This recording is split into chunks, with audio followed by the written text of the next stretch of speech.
ಆಕ್ರೋಶ ಮೂಡ್ತಾ ಇದೆ ಅಂತ ಹೇಳಿದ್ರೆ ಆಗೋ ಕೆಲಸಕ್ಕೆ ಮೈತ್ರಿ ಪಕ್ಷದವರು ಅಡ್ಡಗಾಲಕ್ಕೆ ಬಂದಿದ್ದಾರೆ. ಯಾವುದೇ ಕಾರಣಕ್ಕೂ ನಾವು ಕೆಲಸ ಮಾಡಬಾರ್ದು ಅಂತ ಬಂದಿಲ್ಲ, ಕೆಲಸ ಆಗಬೇಕು ಅಂತಲೇ ಬಂದಿರೋದು.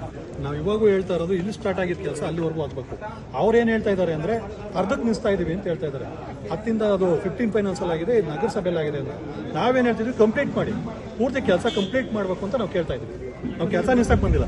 ಆಮೇಲೆ ಯಾವ ಫಂಡಲ್ಲಿ ಬಂದಿದೆ ಅನ್ನೋದು ಒಂದು ನಮ್ಮ ಪದಕ ಹಾಕ್ಲಿ, ಜನಕ್ಕೆ ಗೊತ್ತಾಗಬೇಕಲ್ವರ ಯಾವ ಇದರಲ್ಲಿ ಬಂದಿದೆ ಅಂತ. 15 ಫೈನಾನ್ಸಲ್ಲಿ ಇದೆಯೋ, ನಗರಸಭೆಯಲ್ಲಿ ಇದೆಯೋ, ರಾಜ್ಯ ಸರ್ಕಾರದ ಅನುದಾನನೋ, MLA ಫಂಡಲ್ಲೋ ಯಾವುದ್ರಲ್ಲಿ ಅಂತ ಒಂದು ನಮ್ಮ ಪದಕ ಹಾಕ್ಲಿ ಅಂತ ಕೇಳ್ತೀವಿ. ಕೆಲಸ ನಾವು ಇವಾಗೂ ಬಂದಿರೋ ನಾವು ಪೂಜೆಗೆ ಕೆಲಸ ಮಾಡಿಸ್ಬೇಕು ಅಂತಲೇ ಬಂದಿರೋದು. ನಾವು ಒತ್ತಾಯ ಮಾಡ್ತಿರೋದು ಕಂಪ್ಲೀಟ್ ಆಗಬೇಕು ರಸ್ತೆ ಅಂತ.